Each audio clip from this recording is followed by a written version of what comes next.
Boa tarde a todos. Estamos iniciando a nossa transmissão. Muito obrigada pela presença de todos.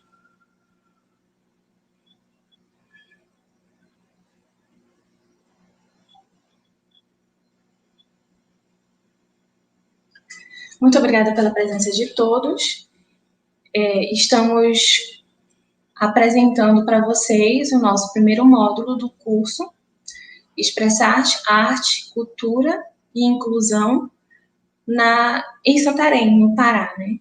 Tivemos a adesão de várias pessoas de inúmeras regiões do Brasil, e esse evento, ele tem por objetivo, esse curso, levar-nos até o primeiro Festival Cultural Nortista de Inclusão em Língua Brasileira de Sinais. Então, agora eu vou explicar um pouco sobre como tudo vai ocorrer. Eu sou a professora Karina da Silva Mota, o meu nome em Língua de Sinais é esse aqui. Junto comigo tem várias outras pessoas na coordenação, o Igor Picanso, a Simone, Rafaela, Rose e Conce, já falei, né? A Carla e vários professores que vão ministrar cada um desses módulos. Nós teremos no total de 7 módulos nesse curso e vamos organizar de forma a que vocês possam tirar o máximo de proveito e que nós possamos tirar proveito também de toda a informação e de todo o trabalho que nós vamos realizar. Bem, eu vou tirar agora algumas dúvidas sobre aspectos que vocês tinham perguntado. Todos os módulos, antes deles, vai ser disponibilizado para vocês uma videoaula e um texto base, que vai ser um artigo ou um capítulo de uma tese ou um capítulo de uma dissertação, e isso vai ser definido por cada professor, assim como foi enviado a vocês no sábado, via e-mail. Antes de cada encontro, nós vamos fazer isso. E nós vamos ter 7 encontros. Hoje, dia 5, é o nosso primeiro encontro. Dia 10, na segunda, é o nosso segundo encontro, às 6 da tarde. Dia 14, terceiro encontro. Dia 17, o quarto encontro, sendo que vai ser às 4 horas da tarde. Dia 24, nosso penúltimo encontro. E dia 28, o último encontro. Então, em cada encontro desse, vai ser explanado aspectos relacionados à videoaula e ao texto base. O professor vai trazer alguns outros aspectos relacionados ao material que já foi disponibilizado e um pouco mais de informação sobre o módulo. Provavelmente vocês vão pensar assim, mas não vai ter muita atividade, não vai ter muito trabalho a ser feito. Sim. E o ideal é que vocês comecem a construir esse trabalho hoje. Então, a atividade que nós vamos fazer, que foi disponibilizada a vocês nas orientações para o cursista, é um vídeo editado, organizado, em língua portuguesa e em língua de sinais. Então, vai ter que ter as duas línguas no vídeo. E a gente vai começar a receber esse material via o e-mail em que nós estamos nos comunicando a partir do dia 29 até 3 de setembro.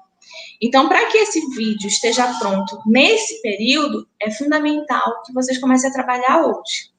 Nós somos por volta de 66 cursistas.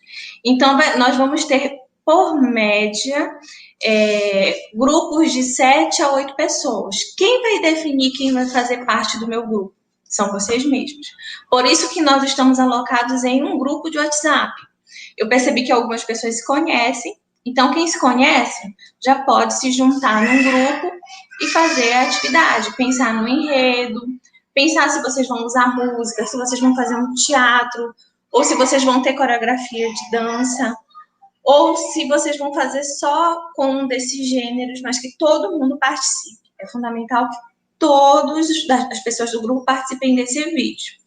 Talvez vocês possam dizer assim, mas vai ser difícil porque nem todo mundo está na mesma região, alguns são do sul, outras pessoas são aqui de Santarém, outras são de cidades próximas aqui. Bem, como nós estamos num período de quarentena, é mais complicado nós nos encontrarmos pessoalmente. Então, provavelmente, por mais que nós estivéssemos na mesma região, por recomendações de saúde pública, seria quase que impossível nos aglomerar para fazer uma filmagem. Então, comecem a pensar em estratégias. Como é que a gente vai conseguir pensar em todo esse enredo, todo esse roteiro, montar a nossa apresentação e fazer isso filmar? O primeiro módulo que nós vamos ter hoje, ele vai falar sobre as possibilidades artísticas. No segundo, que é dia 10, nós vamos ver sobre o que é a cultura nortista. Porque, como vocês já perceberam, o nosso enredo do festival é cultura nortista. Então, vocês vão precisar pegar as referências de música, de dança e de teatro, linguagem, linguajar, língua propriamente dita do norte, por mais que vocês não sejam daqui, para fazer essas referências para que esse vídeo possa ser apresentado no dia 10 de setembro. Então, já comecem a se organizar hoje para que vocês possam, no decorrer do curso, em cada módulo, vocês já irem desenvolvendo um trecho do vídeo de vocês. Estamos à disposição para tirar dúvidas. Lá no grupo tem a professora Rafaela, o professor Denis e a professora Simone, além de mim também. Então, vocês já podem tirar dúvidas, podem mandar dúvidas pelo WhatsApp, se possível no grupo mesmo, para que... Porque pode ser uma dúvida comum a outras pessoas. Então, vocês passem para nós, que nós já passamos para cada um dos cursistas, para que eles possam ter acesso à informação e a gente consiga caminhar progressivamente para a atividade. E é importante destacar que esse vídeo que vai ser editado e organizado para o festival, já é o vídeo de avaliação do curso. Então, para que você integralize o curso, você precisa montar esse vídeo para fazer a apresentação. Então, ele não é um item opcional, ele é obrigatório. Nosso curso, ele é um curso de 60 horas. Vocês vão ser certificados,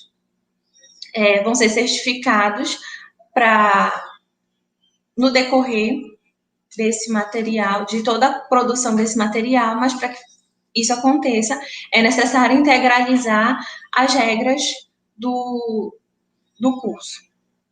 Outro aspecto importante,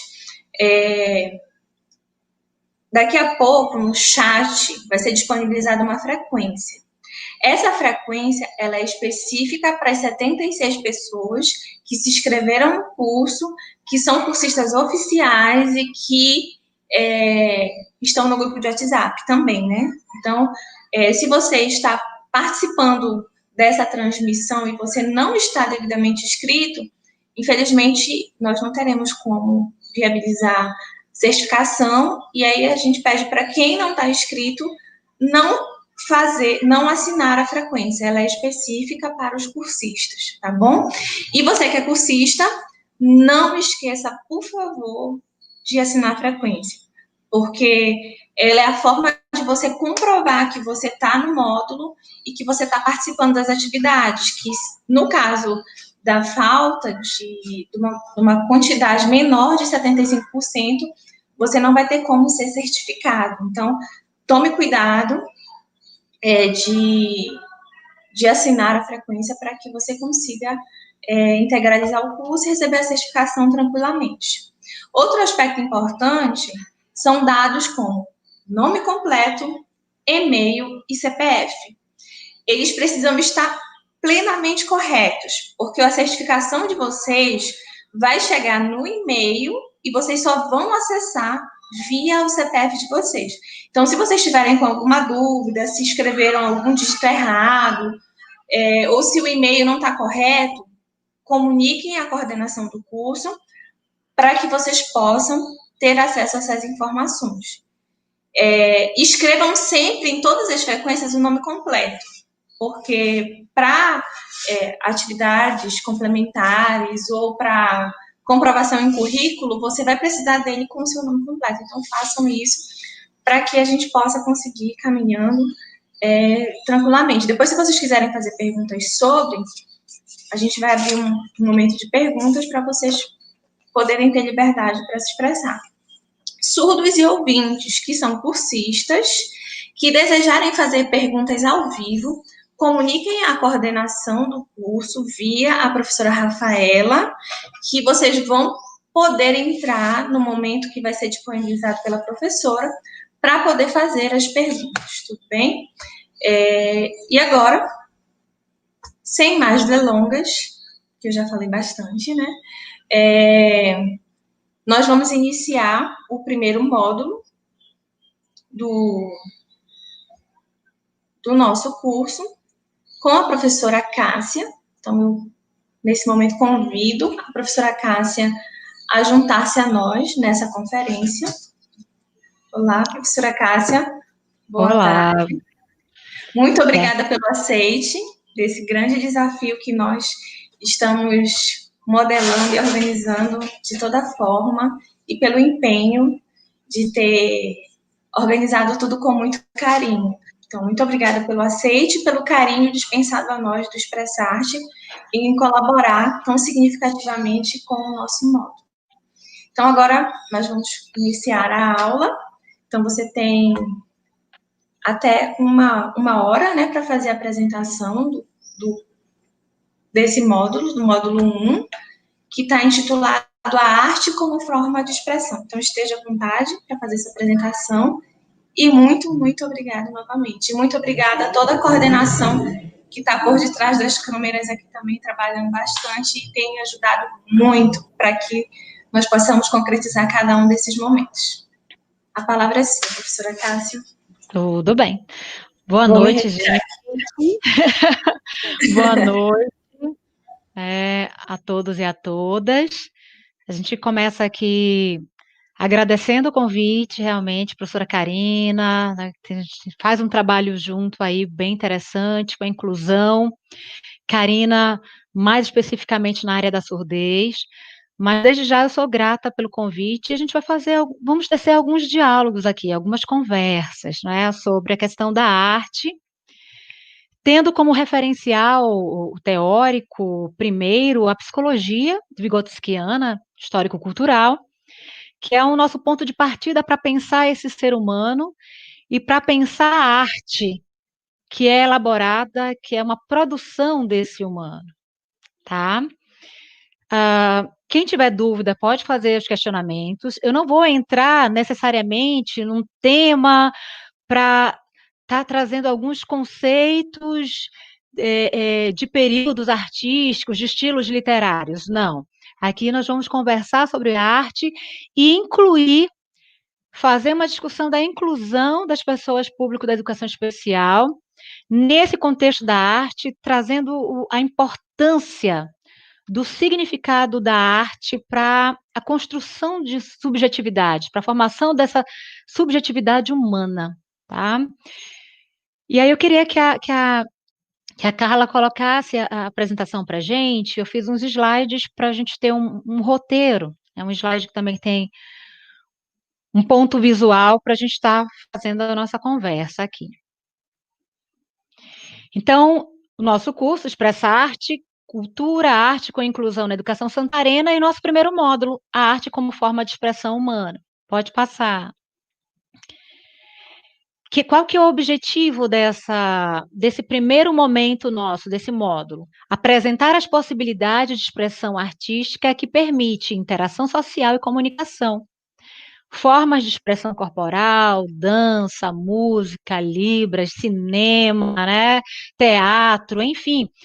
Como que, por meio da arte, o ser humano ele faz a objetivação das suas vivências, das suas experiências, da sua vida e transforma isso em algo separado dele e que outros humanos se apropriam disso objetivado e vão reconfigurando na forma de arte, realmente, essa questão.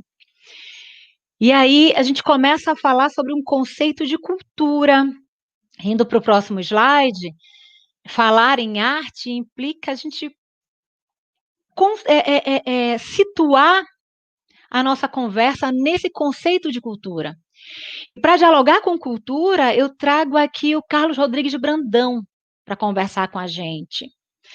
E o Carlos Rodrigues Brandão é um antropólogo brasileiro, é uma pessoa que trabalhou com educação popular desde muito, e agora tem uma preocupação importante de conhecer como o ser humano conhece nesse lugar chamado cotidiano, e ele trabalha essa questão da cultura. E o que o Brandão fala para a gente?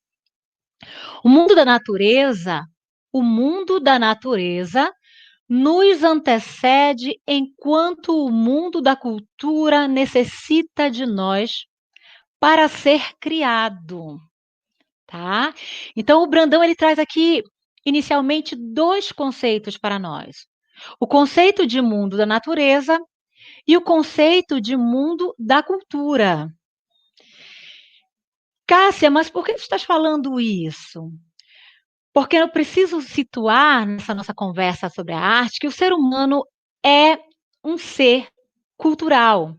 Ele é um ser, primeiro, que está no mundo da natureza, é um mundo que não foi transformado ainda, que não foi modificado com intencionalidade, é um mundo dado a priori, é um mundo colocado para nós, tá? Esse é o mundo da natureza, no estado de natureza, onde os primeiros hominídeos, de repente, ainda estavam ali nas cavernas, sem ainda ter a linguagem propriamente. Então, os primeiros hominídeos estavam aí no estado de natureza, nesse mundo de natureza. Em outro momento, esse ser humano ele começa a fazer um movimento nômade em busca de alimento, né? E quando isso se torna escasso, esses grupos humanos que estavam nômades agora começam a interferir de maneira muito direta nesse meio natural, transformando esse meio natural para a sua subsistência, para a sua existência. E esse processo de transformação que esse ser humano vai realizando sobre a natureza é o que nós estamos conceituando aqui, junto com Carlos Rodrigues Brandão, de cultura. Né? Então, cultura de cultivar, cultura de produzir, cultura de operar sobre o meio, transformando o meio e fazendo com que esse meio ele traga como respostas algo positivo para o coletivo de humanos que vivem nesse meio, para esse humano e para esse mundo da natureza, né? Então, a cultura aqui é a transformação, é a ação do homem sobre a natureza, modificando essa natureza em favor da existência desse ser humano. Então, imaginem que antes eu precisava plantar. De repente, eu cultivava abrindo pequenas valas com as minhas mãos. As minhas mãos eram os instrumentos iniciais. Mas isso machucou muito a minha mão e eu começo a pensar, a me organizar psiquicamente e a produzir instrumentos que eu interfira no meio de modo a melhorar a minha qualidade de vida e de modo a transformar esse meio de maneira qualitativa. Então, eu já não vou mais plantar com a minha mão diretamente, eu vou utilizar a enxada, eu vou utilizar a pá, eu vou utilizar instrumentos que serão mediadores entre o ser humano e a natureza. Então, é bem interessante a gente guardar essas ideias iniciais aqui. Então, o mundo da natureza é um dado a priori e o mundo da cultura é um mundo transformado por esses grupos humanos, tá? De modo a trazer respostas de sobrevivência, de existência mais qualitativas para esses grupos humanos. O Brandão ele fala para a gente também que o ser humano é incrível.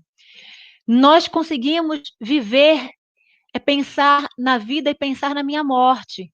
Nós somos os únicos seres capazes de pensar a nossa morte e de sofrer com antecipação sobre a nossa morte. Um passarinho que está lá na árvore, chega o dia da morte dele, ele morre, cai lá da árvore, enfim, acabou. Acabou a vida daquele passarinho. Ele não pensou a morte dele. Os outros passarinhos não vão se preocupar em fazer um funeral para o passarinho que morreu.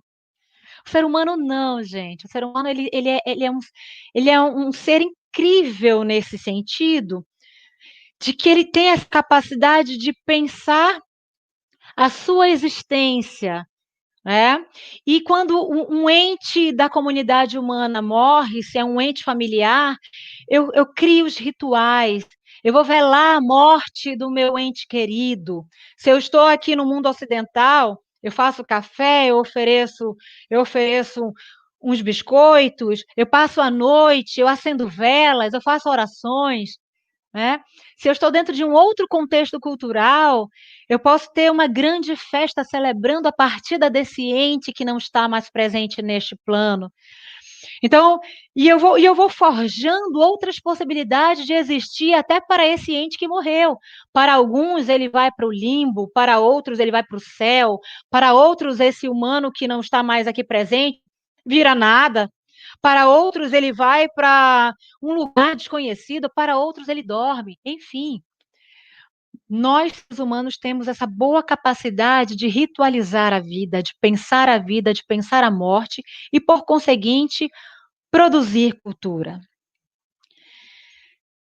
Pode passar, Carla. Brandão, ele traz para a gente essa citação que é bem interessante sobre cultura, né? Viver uma cultura é conviver. Viver uma cultura é conviver. Estou com e vivo com. Então, é conviver dentro de um tecido de que somos e criamos, ao mesmo tempo, os fios, o pano, as cores, o desenho do bordado e o tecelão. Viver uma cultura é estabelecer em mim e com os meus outros, com os meus pares, com os outros humanos, né? A possibilidade do presente. Então, quando o Brandão ele faz essa reflexão, ele anuncia algo extremamente interessante. O ser humano, ele é um sujeito social. Conviver. Eu vivo em sociedade. Eu sou um ser gregário. Eu sou um ser que sou porque outros são à medida do que sou. Eu sou porque eu me projeto no outro, eu me vejo no outro, eu me diferencio do outro quando vejo o outro. Então, aqui, o ser humano é um ser social.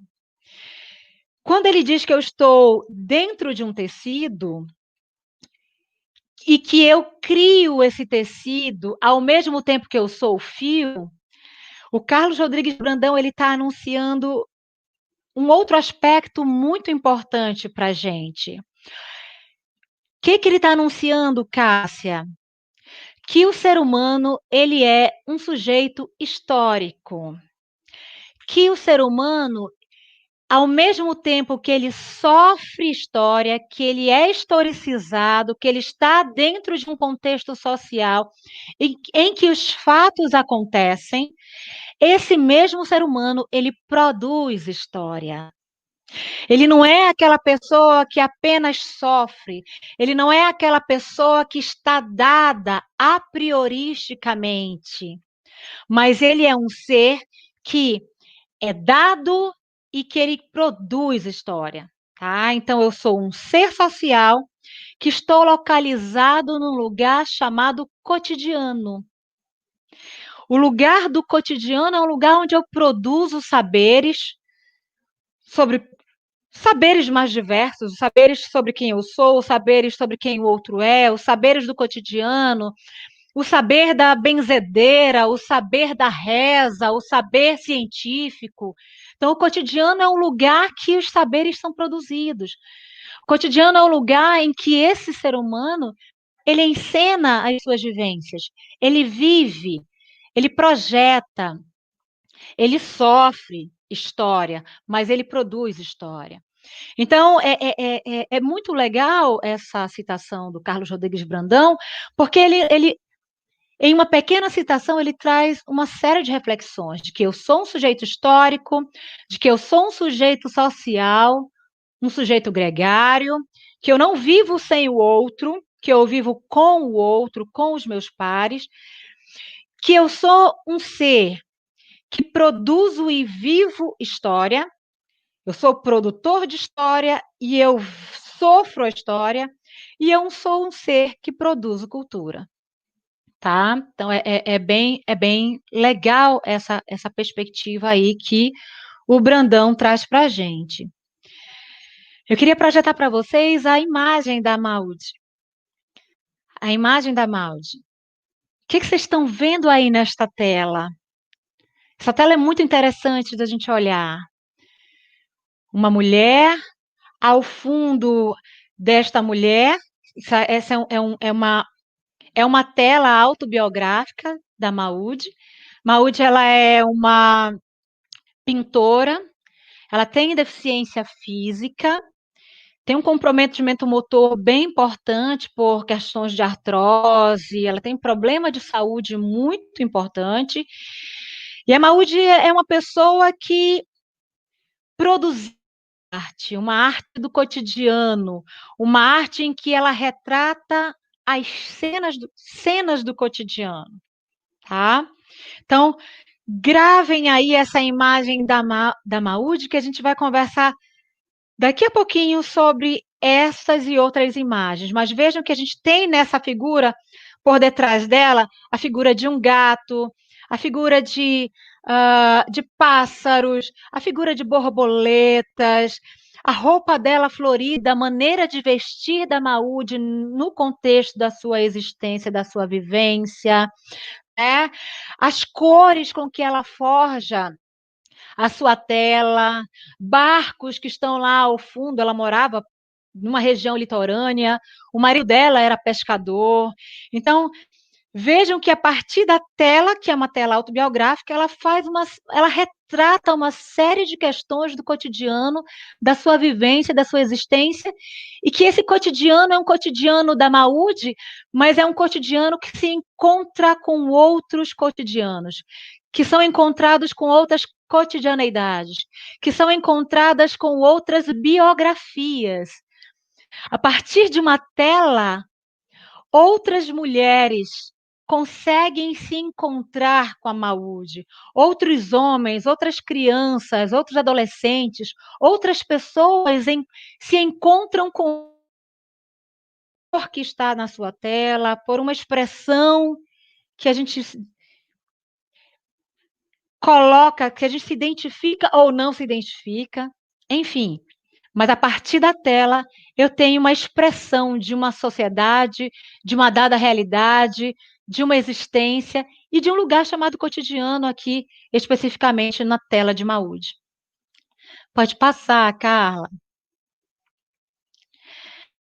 A gente vai conversar o que o Vygotsky, qual que é o conceito que ele traz para a gente de ser humano, para a gente fundamentar, para nós fundamentarmos a nossa conversa aqui sobre a arte, para nós fundamentarmos aqui a nossa conversa sobre cultura. O Vygotsky, ele diz para a gente, olha, o ser humano é um ser histórico e cultural, tá? O ser humano é um ser histórico e cultural cujas funções psicológicas superiores têm uma base biológica, são produto da atividade cerebral, mas sua estrutura e modo de funcionamento são elaborados ao longo da história humana e da história individual, a partir dos modos culturalmente construídos de interpretar e organizar o real. Vejam que o Vygotsky, ele coloca esse humano, ele considera que o ser humano tem um aparelho biológico. Cássia, mas o que ele está querendo dizer com isso? Vygotsky está apontando para a gente que o ser humano tem um aparelho biológico. Mas ele aponta que esse aparelho biológico, por si só, não é fundamental para que esse ser humano se desenvolva. E uma pergunta que eu coloco para vocês aqui é: eu nasci perfeitamente bem, sem nenhum comprometimento físico, sem nenhum comprometimento auditivo, sem nenhum comprometimento na minha visão. Então, nasceu um bebê e esse bebê, entre aspas, é perfeito. Esse bebê é perfeito. Ele ouve, ele tem o aparelho fônico íntegro, tá? Ele tem toda a estrutura biológica dele prontinha para ele funcionar. Mas se esse bebê não tiver com quem converse com ele, se esse bebê não tiver quem segure ele no colo, se esse bebê não tiver quem o acaricie, se esse bebê não tiver quem desenvolva com ele um campo de afetos, esse bebê vai falar? Esse bebê vai se expressar? Essa criança, ela terá condições, ela vai andar? É uma pergunta para a gente pensar, para nós pensarmos aqui juntos. Essa criança, ela tem toda uma integridade biológica, mas ela andará? Ela falará? Ela conseguirá interagir com outros humanos se um sujeito do mundo da cultura mais experiente não estiver com ela nessa parceria? Tá? E aí, o que vocês acham? Não, gente. Esse bebê, se ele não tiver sujeitos do mundo da cultura, se ele não tiver outros sujeitos, outros homens e mulheres e crianças e idosos interagindo com essa criança, tá? Desorganizando essa criança, estimulando essa criança, brincando com essa criança, falando com essa criança, se expressando, tocando essa criança ela não vai se desenvolver.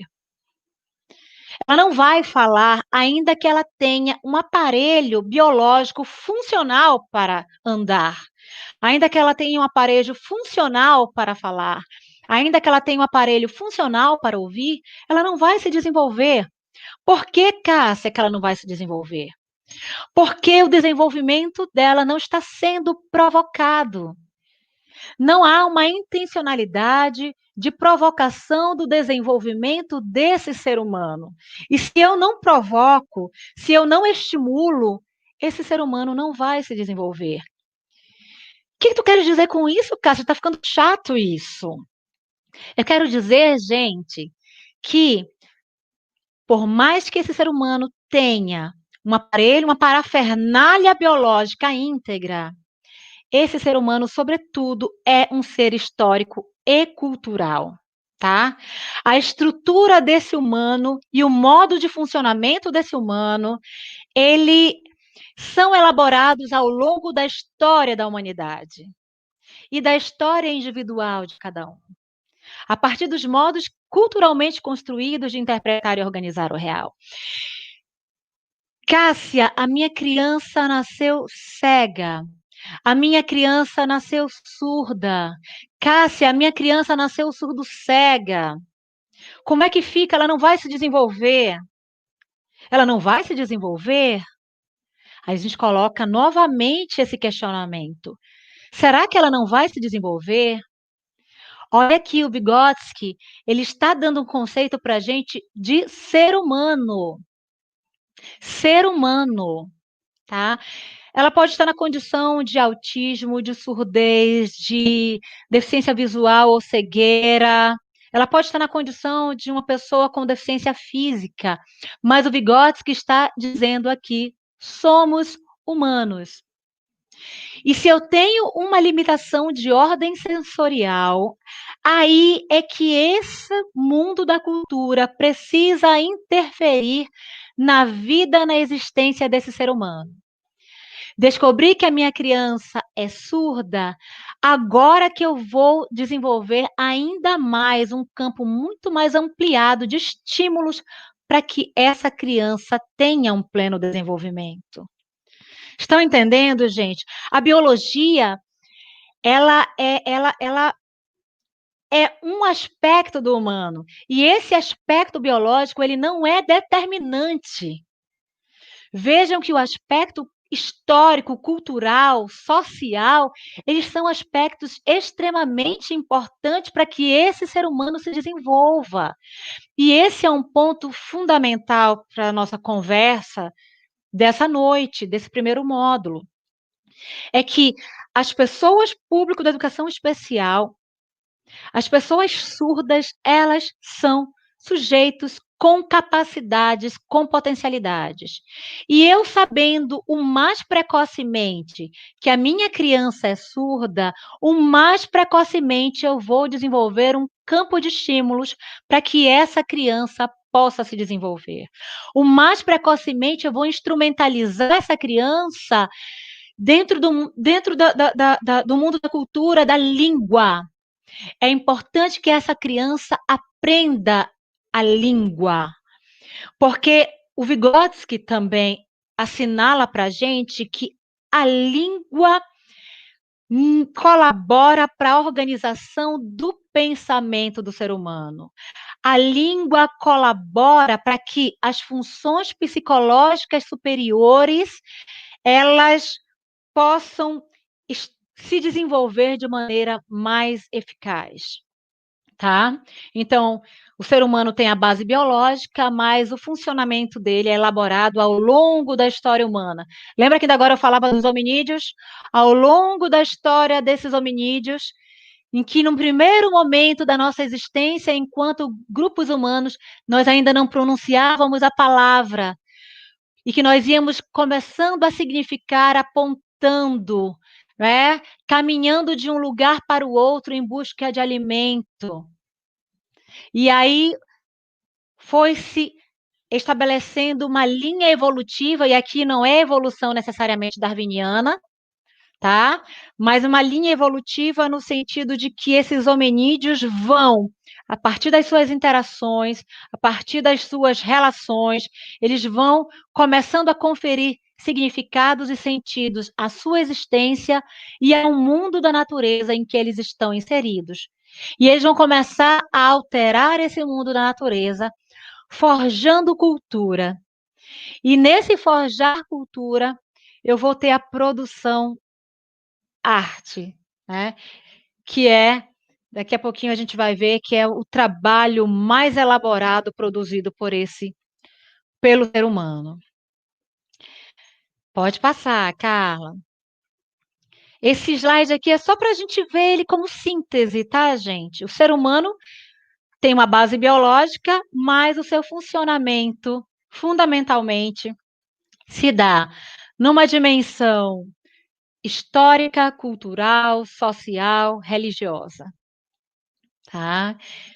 Isso aqui é para a gente realmente. É uma espécie de síntese do slide anterior. Vamos lá. Podem passar. O Vygotsky, ele. Agora a gente entra propriamente no conceito de arte que ele vai forjando para a gente na sua teoria, na sua psicologia histórico-cultural, que, a propósito, é uma psicologia política. Tá? O Vygotsky ele é marxista. O Vygotsky ele consegue perceber as disparidades sociais e econômicas dentro do seu contexto histórico, ele problematiza isso. O Vygotsky ele questiona a psicologia comportamental. O Vygotsky ele forja uma psicologia que pensa esse humano que pode se desenvolver plena. E que para ele se desenvolver, eu preciso envidar esforços intelectuais, eu preciso envidar esforços de um trabalho intelectual intencional para que haja esse desenvolvimento desse ser humano. E ele coloca para a gente que a arte está para a vida como o vinho está para a uva. Então, a arte é vida. Só que ele diz assim, olha, a arte recolhe da vida o seu material. Então, a partir do momento que eu faço a projeção artística, o ser humano ele consegue tirar de si mesmo, ele consegue objetivar, ele consegue colocar numa tela, ele consegue colocar numa tela as cenas das suas vivências, das suas existências, das suas contradições sociais, tá? Então, a arte é extraída da vida humana, a arte é extraída da vida, a arte é extraída desse contexto da natureza que é viva, tá? Então, a arte recolhe da vida o seu material, mas produz acima desse material algo que ainda não está nas propriedades desse material, tá? Então, eu tenho a uva ali, a fruta, mas eu tenho o suco, o vinho, como algo elaborado, como algo extraído da uva, mas refinado. Então, é interessante essa analogia. O vinho é o refinamento da uva, a arte é o refinamento do trabalho humano, de um esforço humano, tá? De um esforço desenvolvido por esse humano. Então, a arte, para Vygotsky, pressupõe vida. Podemos ir para o nosso próximo slide. Olha só, gente. William Van Gogh. Van Gogh, uma pessoa que sofreu muito, teve uma vida muito atormentada, foi uma pessoa que passou por situações de depressões, né? Foi uma pessoa que sofreu muito, história de vida marcada por sofrimento, por contradições, por uma inquietação interna. Olha como Vygotsky coloca essa figura, olha como Vygotsky desenha essa tela. Olha como ele extrai da vida, extrai da cena, da sua existência, talvez um sofrimento que está aí no rosto dessa senhora. Vê o conflito de fundo na tela do Vygotsky. Então, olha esse refinamento. Igual a tela da Maud, né? Que nós víamos ainda há pouco. Então, você tem na Maud as cenas do cotidiano, mas que a partir do momento que ela objetiva isso, que sai para além do corpo dela, nós conseguimos sentir afetos. Nós conseguimos ser atravessados por um campo de afeto quando você olha para essa tela do Van Gogh, por exemplo. Podemos passar para outra. Aqui eu tenho a tela da Maud também, Maud Leves, né? Ela retratando aí o cotidiano, olha as cores que ela traz para a tela dela, olha como ela projeta a vida a partir da arte que é o desenho, que é a tela, que é o desenho com aquarela, né? Olha o cotidiano como ela coloca tão belo, tão simples e tão significativo. Olha o refinamento, vamos fazer a analogia aqui, o refinamento da uva que se transforma no vinho, o refinamento do cotidiano, a vida cotidiana de Maud, que a partir de uma tela sofre o refinamento aí, sofre uma transformação. Na verdade, a vivência dela é muito dura. Na verdade, a vivência dela, a existência dela é muito dolorosa. Ela sofre porque ela tem deficiência física e ela está num contexto histórico em que a pessoa com deficiência física ela é colocada como não pessoa humana. É colocada como não humano, é colocada como inferior.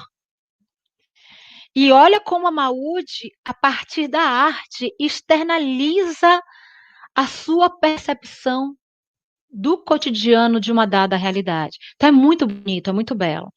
Pode passar. Aqui é uma síntese das telas e uma síntese da fala do Vygotsky que nós que vimos ainda há pouco, desse ser biológico e desse ser cultural e histórico. A arte para o Vygotsky aqui são objetivações. Cássia, o que é objetivação?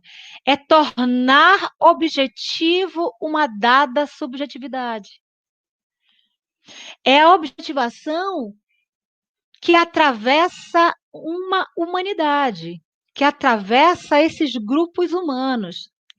Vamos lembrar que no texto do Vygotsky, ele pontua para a gente, com muito cuidado e com muita... Ele chama a atenção de que a arte é uma atividade social, tá? Ela vem... A partir da arte, eu consigo identificar outras gerações e outros grupos humanos e outras projeções de uma dada realidade, de um dado cotidiano, né? E eu preciso entender que o processo de aprender humano passa didaticamente, aqui a gente coloca didaticamente, por duas dimensões, que se dá numa relação interpsíquica. O que é isso, Cássia? Na minha relação com os outros humanos que estão dentro do mundo da cultura. Então, eu aprendo a partir de uma relação, de uma dimensão, primeiro, interpsíquica, para propriamente uma dimensão interpsíquica. Então, a partir do momento que eu internalizo, que eu apreendo um dado conhecimento, eu passei primeiro por uma dimensão intersubjetiva, interpsíquica, tá? E como que isso se dá? O ser humano produz uma arte, pode ser uma arte cinematográfica, pode ser uma arte a partir do fotografia, pode ser uma arte a partir do teatro, a partir da dança, de expressões corporais, né? Mas é algo que eu faço, que está para além, que eu anuncio para além do cotidiano, que eu refino, é uma comunicação que é refinada e que ao longo da história da humanidade, nós vamos internalizando, nós vamos aprendendo, nós vamos aprendendo. E a partir do momento que eu olho para uma tela e que eu vejo a Maud, ou que eu vejo Van Gogh no seu sofrimento, eu vou objetivando, eu vou criando outras objetivações. A partir da objetivação do pintor, da objetivação do ator, da objetivação do bailarino, da dançarina, eu vou, nesse processo intrapsíquico, formulando outras objetivações que vai gerando generalizações. E aqui eu coloco o processo de educação. O processo de educação gera. Cássia, por que tu colocas isso? Porque o processo de educação, para o Vygotsky, precisa partir de práticas intencionais. E que eu preciso trazer as máximas da cultura para que a criança, o adolescente, o jovem, o adulto e o idoso que está ali na escola, que eles possam aprender e aprender. Então, o processo de educação precisa provocar o desenvolvimento humano. E o processo de educação precisa se apropriar da arte para ensinar.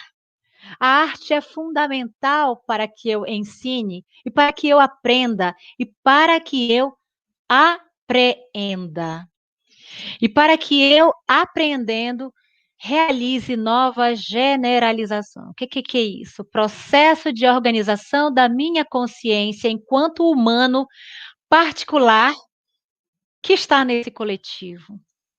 Tá? Então, processo de organização da consciência a partir de leis extraídas de dadas situações ou experiências. A educação escolar precisa provocar os seus educandos a partir da arte. Precisa provocar processos de ensino e aprendizagens a partir da arte. A minha criança surda precisa ser provocada. Alguém poderia dizer, mas ele não escuta. Ele é surdo, tá? E nós temos que ter muito cuidado com essa fala. Porque o fato de eu ver, biologicamente falando, meu aparelho visual está em perfeito funcionamento e eu enxergo. O fato de eu ver biologicamente não significa que eu tenha capacidade de ver. Ver não implica em ver. Ai, Cá, você está confundindo tudo, está me bagunçando aqui. Eu preciso bagunçar vocês, eu quero bagunçar vocês. É importante a gente se bagunçar um pouquinho. Eu preciso aprender a ver. Lembra? Eu sou um sujeito do mundo da cultura. E se não houver outros sujeitos mais experientes que me ensinem a ver, eu não vou aprender a ver. E se não houver outros sujeitos da cultura que me ensinem a ouvir, eu não vou ouvir. E eu preciso compreender aqui que eu tenho diversidade, diversas maneiras de ver e de ouvir. A pessoa surda que eu coloco como exemplo, eu tenho que traçar com ela outras estratégias. Primeiro que ela tem uma língua. Ela tem uma língua que se chama no Brasil, a língua brasileira de sinais. Então, o mais precocemente possível, essa criança precisa se apropriar da língua, porque a língua estrutura pensamento. E se ela estrutura, a partir da língua eu consigo saber significados de palavras. A partir da língua eu amplio o meu repertório verbal. Então, minhas crianças surdas precisam ser estimuladas o mais precocemente possível. Uma vantagem que elas carregam sobre nós, a sua língua é visuomotora, é visual e é motora. É uma língua que já traz em si mesma todo um campo de expressões riquíssimas, tá? Então eu preciso, enquanto sujeito da cultura, provocar o desenvolvimento de todas as crianças, adolescentes, jovens, adultos e idosos que estiverem no família. Aí é um convite à família. Família, não dá para ficar no luto de um filho projetado que não chegou. Eu preciso passar a perceber e a compreender a minha criança como ser humano, como pontua aqui para a gente o Vygotsky, tá? O Vygotsky, ele não diz assim, o humano, que o surdo, a pessoa cega, a pessoa autista, que ela é menos humana. Não. O Vygotsky, ele parte do princípio de que todos somos humanos. E que nessa humanidade eu vou me humanizando à medida em que os outros humanos mais experientes, que estão no mundo da cultura, vão provocando o meu desenvolvimento. Então, família, provoca o desenvolvimento da tua criança pequena, estimula, conversa, toca nela, cheira ela, coloca ela o mais cedo possível para aprender a língua brasileira de sinais, que vai ser um veículo de comunicação fundamental para ela, tá? Então, o que a Cássia está colocando aqui para a gente é que é muito importante, especialmente se a minha criança nasce com comprometimentos sensoriais, eu preciso ter um campo de estímulos extremamente ricos e direcionados para que esses seres humanos se desenvolvam o mais qualitativamente possível, tá? Karina, alguém quer fazer já alguma pergunta? A gente vai seguindo? O que vocês acham?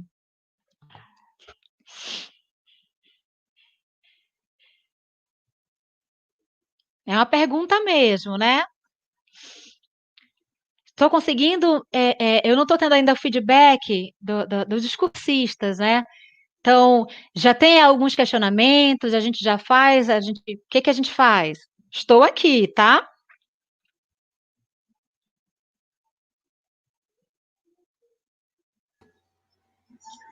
O que você acha? Acho que a gente pode estender até às 7. Falta Uhum. 2 três minutos. minutinhos e aí a gente abre para as perguntas. Perfeito, perfeito. Deixa eu ver aqui em qual que slide a gente está.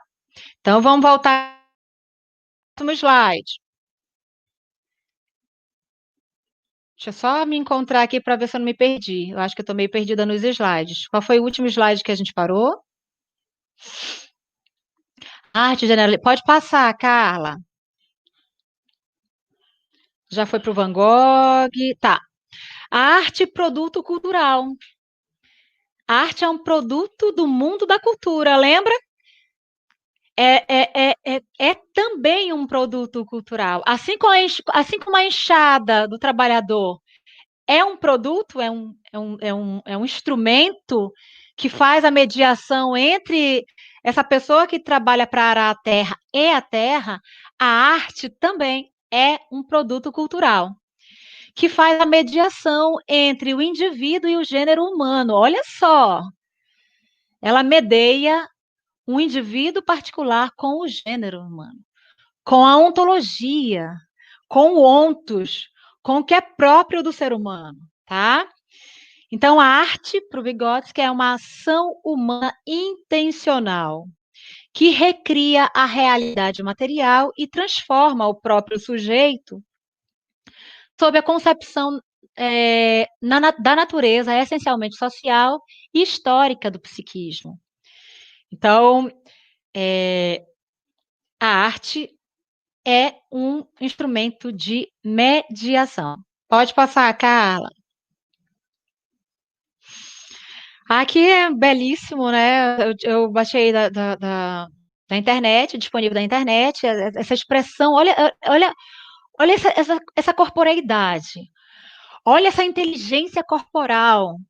Veja quanto a arte, como ela consegue mobilizar as funções psíquicas superiores de modo geral.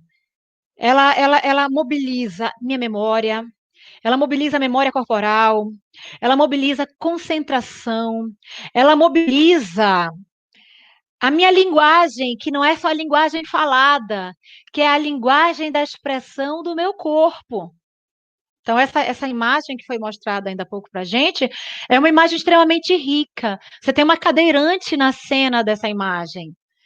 Uma cadeirante com dois outros artistas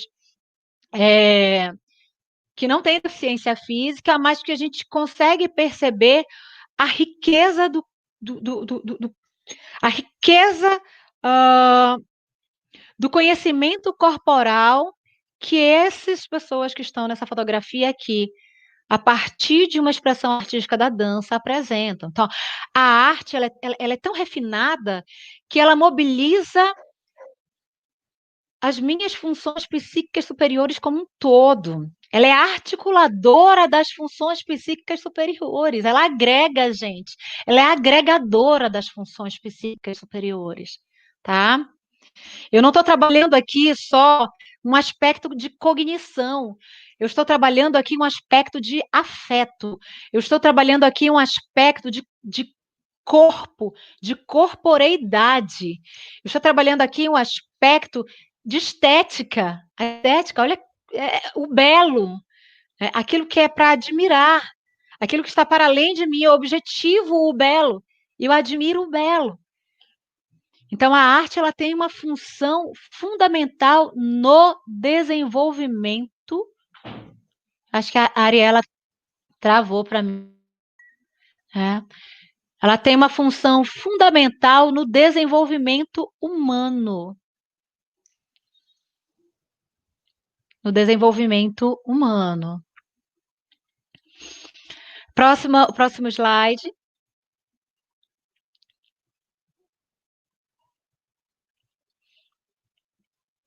A gente tem aqui, eu trouxe aqui da internet, mas que são pessoas reais, de carne e osso, tá? Este jovem é um jovem que trabalha com dança na imagem superior, ele trabalha com dança, é um jovem surdo, um professor, né, de educação física, e é um bailarino, e ele desenvolve arte, é incrível a inteligência corporal, de como ele agrega a corporeidade, de como ele integra a música e a dança para a sua atividade enquanto arte na perspectiva de dança. Na imagem abaixo, nós temos um teatro, é dança com crianças surdas, tá? Então, todo o movimento de dança em que você, nessa objetivação, você tem o belo sendo explorado, o corpo sendo explorado, a noção de tempo sendo explorada, as questões cognitivas também sendo exploradas, a linguagem tanto da Libras como a linguagem desse corpo que comunica propriamente. Desculpa, gente, eu acho que eu estou falando sem intérprete. Perdão. Vou dar uma pausinha aqui, Karina, intérprete.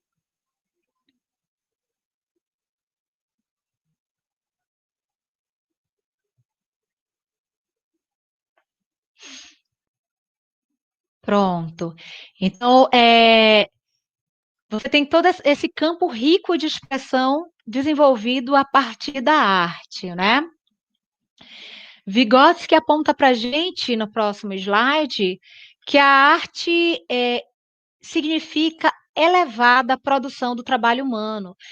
Ela é um refinamento do trabalho humano. A arte é um trabalho humano refinado. Tá?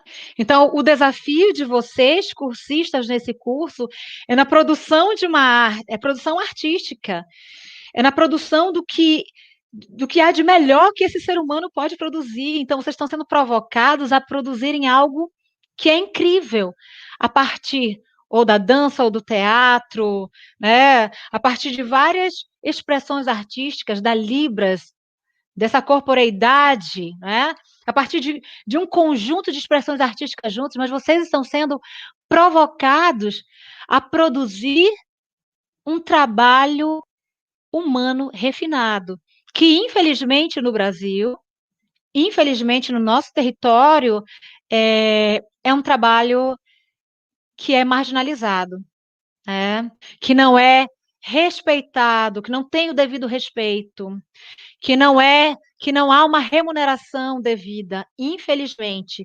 Mesmo a gente identificando aqui dentro de um campo teórico a importância, né, da arte para a formação humana e de como a arte é provocadora das funções psíquicas superiores. Ainda assim, nós vivemos num país da América Latina que ainda não a valoriza adequadamente, tá? Então, os efeitos da arte só podem ser elaborados e processados no corpo do homem, ser humano. Então, os efeitos da arte emergem a partir dessa matriz chamada ser humano. Nós somos a matriz que objetiva o seu pensar, o seu sentir, o seu sofrimento, suas angústias, suas alegrias, seus afetos, né? Nós temos essa capacidade de objetivar isso, mas parte desse humano. É como se o humano fosse aqui a uva. E isso que é objetivado é a arte, propriamente. A minha encenação no teatro, a minha música, a minha dança. Esse produto seria o refinamento, seria o vinho, propriamente, nesse processo. A arte provoca alterações no psiquismo do sujeito, isso nós já conversamos aí. A arte, ela consegue agregar a nossa estrutura psíquica superior. Eu trabalho atenção, eu trabalho memória, eu trabalho afeto, eu trabalho linguagem, eu trabalho língua, eu trabalho... eu sou atravessada por tudo isso quando eu estou diante de uma obra de arte, de uma tela de cinema, quando eu estou ali diante de um filme que evoca algo que me atravessa e que me incomoda de algum modo, faz sorrir, que me faz indignar, né? Que me faz ter indignação, que me faz ter raiva. Então veja que essa produção do humano objetivada traz novas objetivações para esse humano e ele vai generalizando, e ele vai internalizando isso, e ele vai aprendendo e apreendendo, tá? Arte objetiva sentimentos e outras possibilidades humanas. O Vygotsky, ele refuta a ideia da arte como simplesmente um contágio, né? Ai, a arte contagia. Não, ele entende que isso é uma visão muito rasa de arte. A arte como um trabalho refinado, como um trabalho de um esforço muito importante desse ser humano, de uma máxima qualidade desse ser humano, não é só contagiar. A arte, a arte não é só contágio, mas é uma produção objetificada, objetificada não, objetivada, tá? Em que, a partir dessa objetivação, é como se esse humano transcendesse. Ele coloca naquele quadro, naquela tela, algo que ele sofre, vive, sente, mas que isso agora não é mais só dele, passa a ser do gênero humano. Passa a ser do gênero humano. Arte. Vygotsky aponta para a gente também como consciência, um sistema psicológico composto de funções psíquicas superiores, aqui só é para a gente confirmar o que a gente está colocando. A arte trabalha também, gente, a criação, né? A criatividade. A criatividade é um ponto bem interessante e importante da arte. Eu crio algo novo a partir das minhas condições objetivas e subjetivas, eu exteriorizo algo novo, eu produzo algo novo, né? Uma estrutura formada por outras estruturas que mantêm uma relação dialética. Eu queria que a gente fosse para o quadro da Slava Haskaj. É possível, Carla, colocar o quadro da Slava?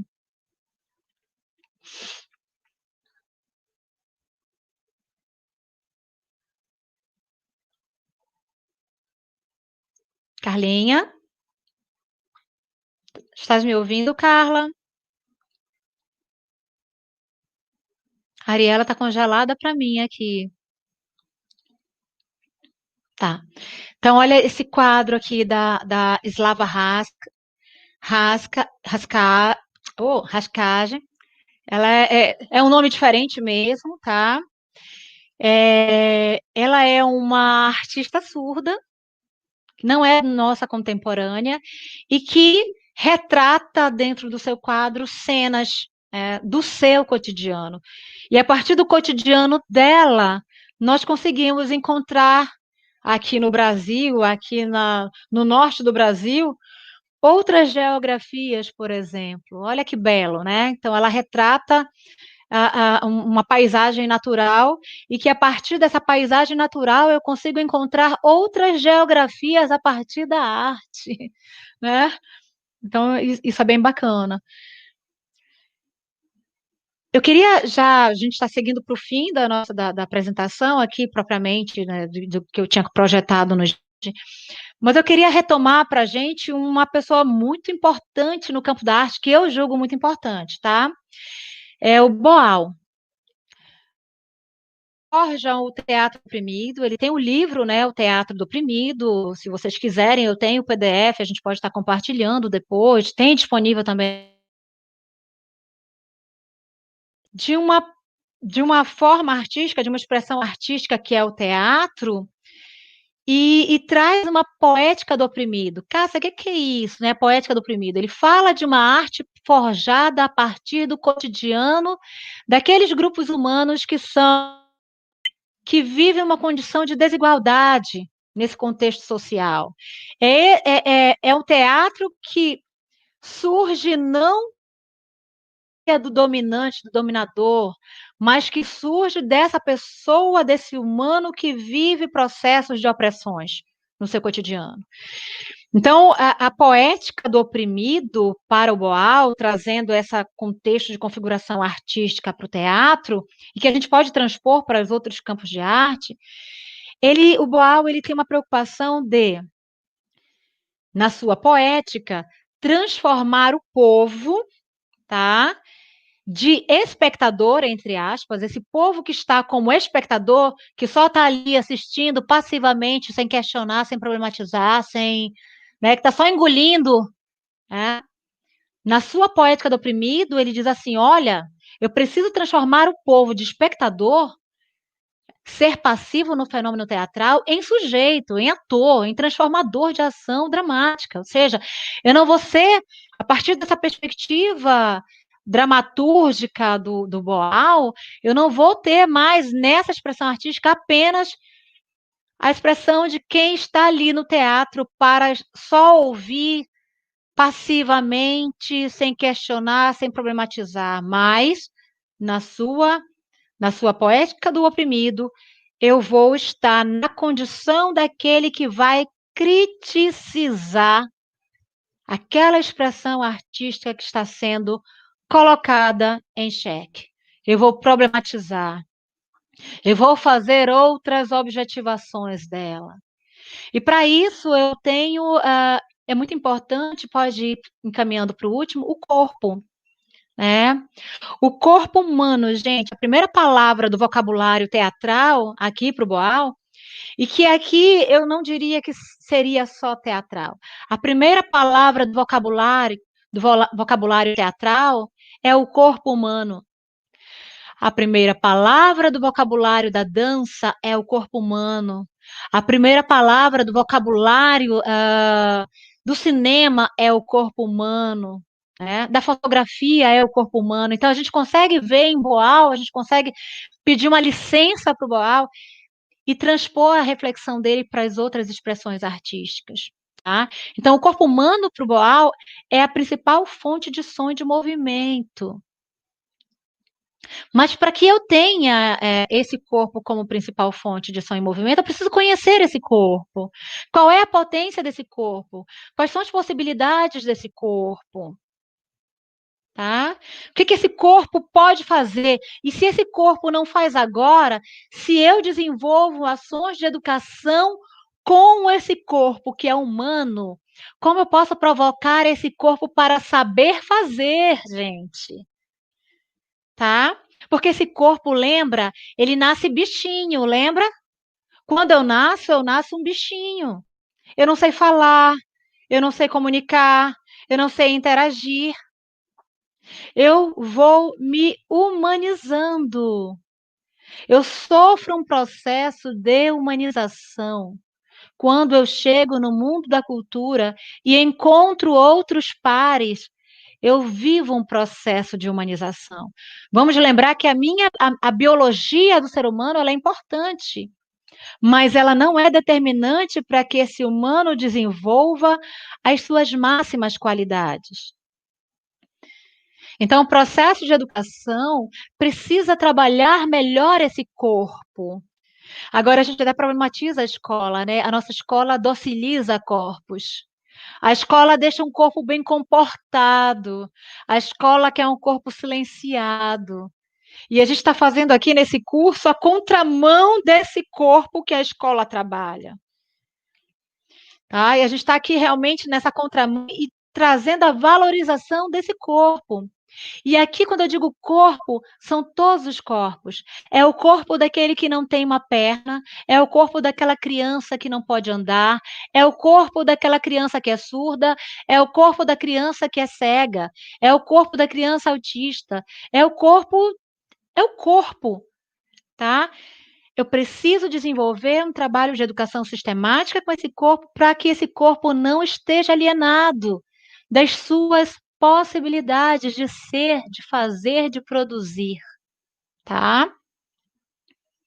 Então, eu preciso desalienar esse corpo, eu preciso...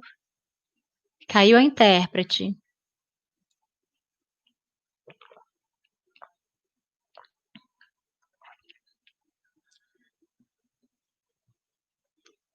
Estou no aguardo da intérprete, tá?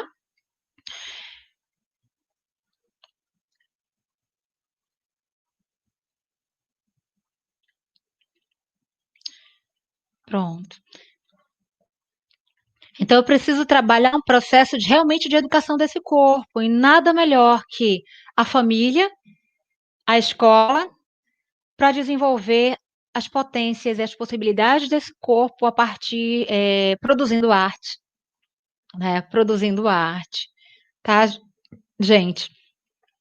Agora eu queria apresentar para vocês, tem um vídeo bem breve que a gente vai estar apresentando aqui. Eu acho que depois eu saio não sei se eu saio da cena aqui para ficar intérprete com o vídeo, para ela traduzir esse vídeo, mas é um teatro, peça teatral de surdos lá no Rio de Janeiro, que eu tenho o primeiro dramaturgo surdo e que forja aí todo um teatro do oprimido, né? realmente, trabalhando essa expressão corporal, fica mais para a gente, como exemplos que a gente foi vendo ao longo dessa apresentação aqui, a partir dos quadros, a partir da dança, né, a partir de outras expressões artísticas. Pode colocar, Carla.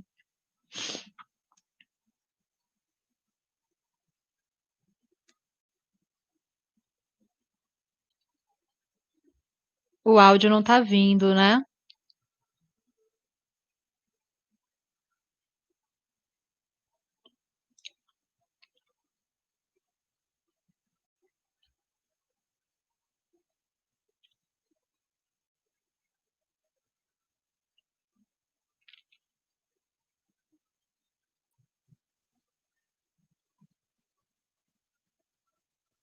Uma peça teatral produzida por surdos está em cartaz no Rio de Janeiro. Em julho, o espetáculo vai representar o Brasil num festival na França. No palco, o malandro, o ambulante, o estudante e a discussão sobre os problemas sociais e a violência. Confira na reportagem de Tiago Pimenta. É nesse cenário que começa a peça Cidade de Deus, Casos e Conflitos.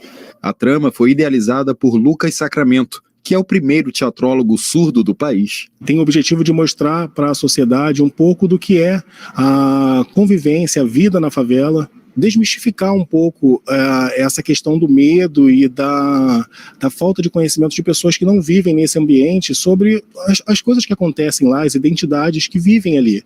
10 atores de várias partes do país participam da apresentação. O Bruno, por exemplo, já atua há 15 anos e com uma vocação especial, a comédia. Eu lembro que eu sempre fui, automaticamente eu tomava a posição de alguém que estava ali contando uma piada e os meus colegas eles gostavam de parar e me assistir. O Marcelo mora em uma comunidade carioca e conhece bem as dificuldades de ser surdo em uma realidade violenta. Eu sempre saía da escola, ia para casa, né, a minha rotina do dia a dia, e foi um dia que a polícia estava fazendo uma ação na comunidade e, assim, as pessoas normalmente sabem disso porque elas ouvem os tiros, né, e para mim isso não foi possível. O espetáculo Cidade de Deus está selecionado para o Festival Internacional de Artes e Cultura em Língua de Sinais Clanodale, que acontece de 2 em 2 anos na França. Este ano, o Brasil é o país homenageado. É a primeira vez que nós vamos para a França, que o Brasil é convidado para esse festival e, assim, a gente sabe que o estrangeiro ele tem muita curiosidade sobre essa realidade da favela e coisas que são muito diferentes para eles. Para as pessoas que não conhecem essa realidade, que são seres humanos também que moram ali, que precisam viver em paz, precisam viver além das diferenças econômicas, sabe? Assim, porque aonde você mora não dita quem você é. Então, assim, eu acho que é importante que haja essa união, essa integração entre todas as pessoas.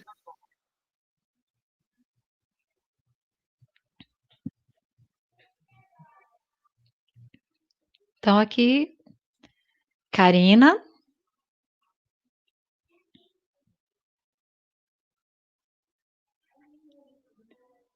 Esse momento de explanação mais diretiva, né, direcionada, acho que agora é um momento de conversar, de dialogar. Olá, Cássia, eu Oi. estou verificando algumas expressões que estão sendo feitas dentro do chat, né, no YouTube. Uhum. Então, a Mayara Silva Oliveira disse logo no início, vamos que vamos. Luciana Meire, ela comenta, verdade, muito obrigada pela oportunidade de participar do curso Expressar-te, gratidão. Gratidão nossa também, de cada um de vocês estarem aqui.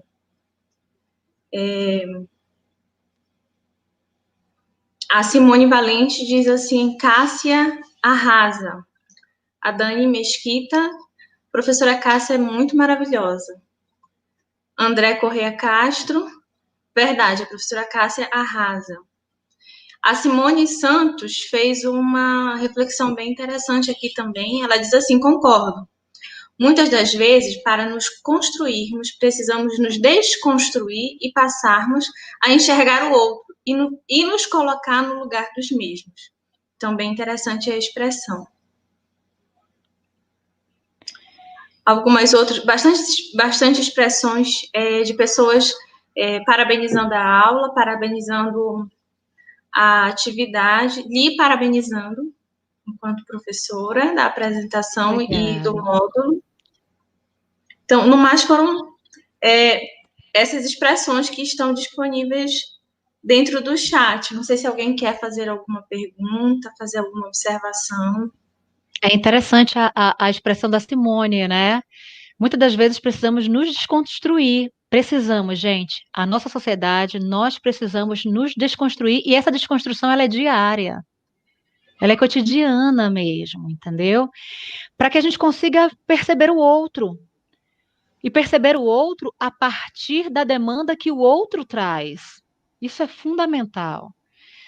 E entendendo que, ainda que eu tenha esforço para estar nesse lugar do outro, eu nunca vou conseguir fazê-lo, porque esse outro tem uma história de vida, né, que é extremamente particular. Esse outro pode ter recebido um colo com muito afago, mas esse outro pode não ter recebido colo com afago.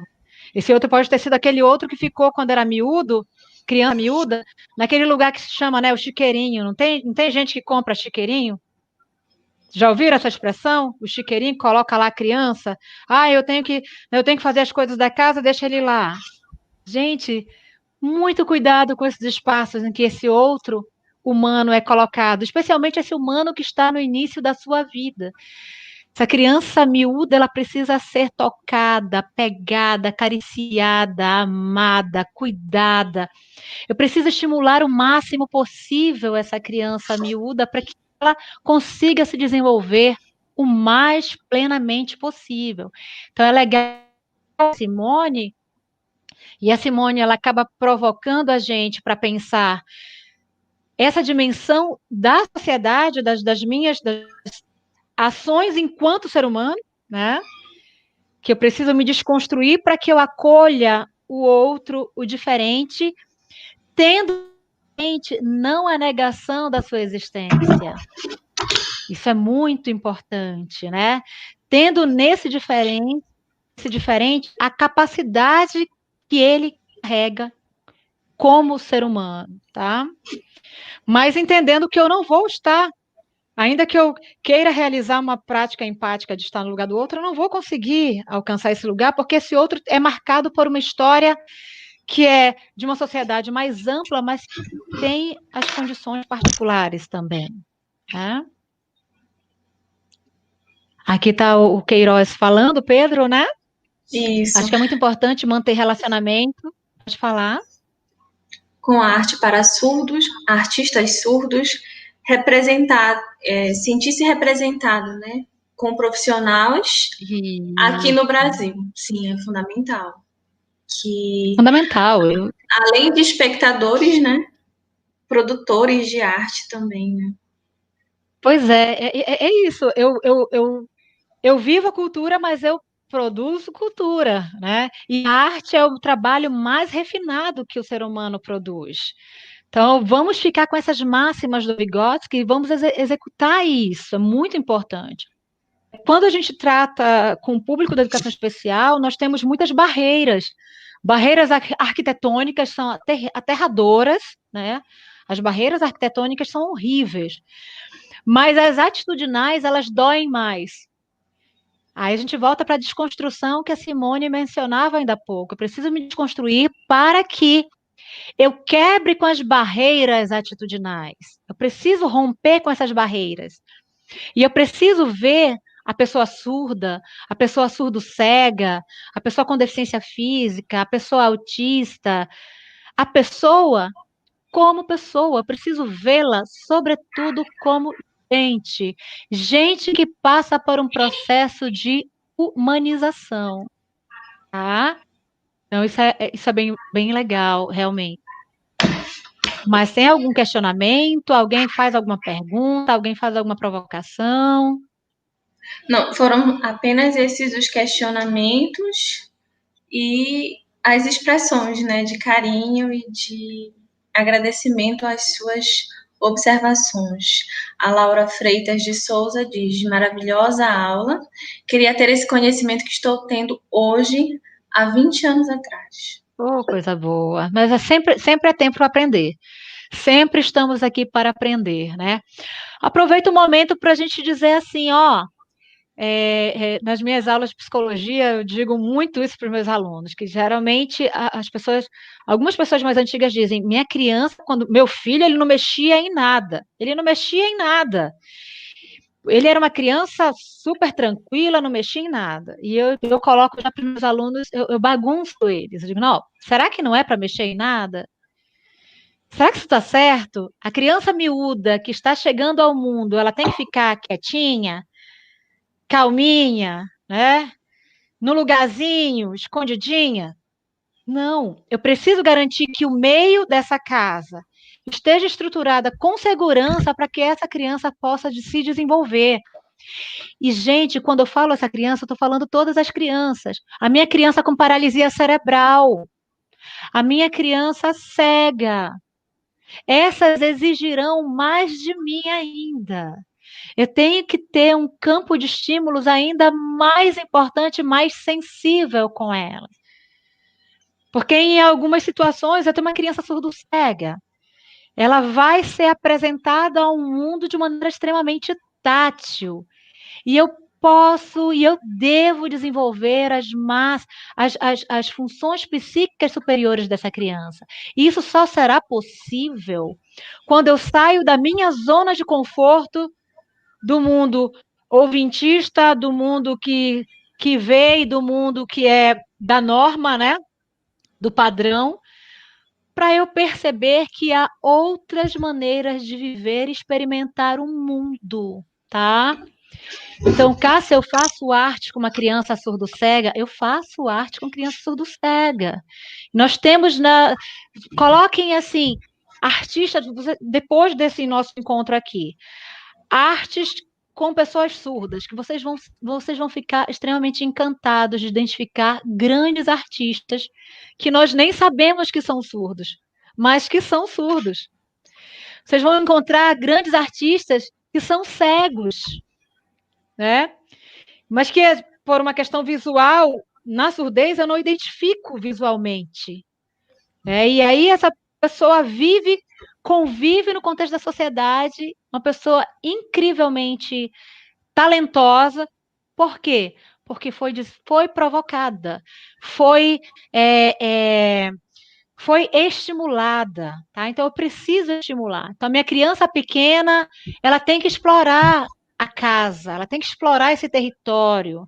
Eu posso apresentar desenhos, figuras, arte para minha criança pequena. Isso é um produto mais refinado da cultura e do trabalho humano. Criança pequena, isso é um produto mais refinado da cultura e do trabalho humano. Uma microfonia aqui, um eco, né? Mas é isso. Então eu preciso, desde criança muito miúda, eu preciso provocar o seu desenvolvimento. E quando eu digo a criança, estou dizendo todas as crianças, tá, gente? Então, que nós aprendamos, nunca é tarde para aprender, que nós aprendamos a retirar os obstáculos do meio, o mais possível, dentro do que nos é possível fazer, provocar o poder público. Nós precisamos provocar o poder público para que a gente consiga reduzir todos os problemas arquitetônicos que estão colocados aí no contexto da nossa sociedade, especialmente aqui no nosso território brasileiro, no nosso norte do Brasil, e precisamos garantir esse aspecto social mais amplo de aceitação e de compreensão da diversidade, das diferenças, tendo em todo ser humano ser de capacidade, tá? Era isso, né, Karina? É isso. Finalizamos. 19h33. Eu estou muito grata, tá, gente? Eu estou muito feliz. Eu feliz. Foi um momento bem incrível, assim. Estou muito feliz com vocês. É bom. O Wendel Mel Libras, ele comenta aqui que do INES, que ele teve a oportunidade de trabalhar onde ele morava e trabalhava, e ele foi convidado para ir para a França para fazer apresentações. Infelizmente, trâmites de documento atrasaram e ele não pôde ir. Ai, nossa, Mas o importante é continuar a trabalhar com esse enfoque, né? e continuamos a construir arte, a apresentar arte. Então, gratidão, professora Cássia, por suas belas observações, trocas magníficas. Muito obrigada por esse momento. Muito obrigada a cada um de cursista. Saibam que vocês são muito importantes para nós. A gente, enquanto coordenação, fez o máximo para que todos de vocês estivessem aqui, que fosse proveitoso. Pedimos mil perdões em função da janela, de vez em quando está travando. Aqui em Santarém a gente tem muita dificuldade com a internet. Então, vira e mexe, a gente tem quedas gerais na cidade. Há 3 meses atrás nós tivemos um acidente aéreo que danificou os fios de transmissão de internet para Santarém. E eu acredito que a maioria das pessoas que moram aqui sentem a mesma coisa, que depois disso a nossa internet, que já não era lá tão boa, ficou pior do que era antes. Então, por isso que acaba travando tanto, né? Mas a gente tentou ao máximo fazer com que todos os momentos do curso sejam acessíveis. Na próxima, a gente vai tentar melhorar esse aspecto e outros, e esperamos que nós consigamos construir, desde esse momento agora até o final do curso, que nós possamos todos continuar juntos e produzir belos espetáculos, né? Só para finalizar, eu gostaria de pedir para vocês, lá no grupo de WhatsApp, já começarem a se organizar em grupos para a produção final do material. Já se organizem, que isso vai ser importante, né? Então, vocês vão fazer 4 grupos de 11 pessoas e 2 grupos de 10 pessoas. Nós vamos homenagear 6 das 7 cidades do norte do Brasil, sendo elas Acre, Amapá, Amazonas, Rondônia, Roraima e Tocantins. Como nós já vamos ter algumas apresentações sobre Belém, e como nós não conseguimos a adesão de mais 6 pessoas, e a nossa inscrição finalizou, essas pessoas acabaram por motivos pessoais desistindo, então a gente não vai conseguir fazer as 7, né? Mas 6 nós vamos conseguir, já comecem a se articular no grupo. Ok? Então, novamente, professora Cássia, gratidão eterna a você ser uma grande parceira em todos os momentos. Eu agradeço também a Ariela, Jonathan, agradeço Jonathan. também Karina, foram 3 intérpretes hoje, né? Foi. Eu agradeço vocês 3 por esse esforço, assim, incrível. Não posso não me despedir sem mandar um cheirinho no sovaco de vocês, né? Eu cheiro no sovaco, para não dizer na bunda, né? Tá? Mas eu estou muito feliz e eu espero ter colaborado, espero ter bagunçado um pouquinho vocês. Acho que o professor que consegue bagunçar um pouquinho o aluno, ele fica feliz com isso, tá? Espero ter bagunçado um pouquinho vocês. Aí, boa noite a todos e a todas, tá? E gratidão. Boa noite. Encerramos nosso primeiro módulo. Até o próximo módulo. Literatura e Cultura Amazônica no Norte do Brasil. Boa noite a todos. Até segunda-feira.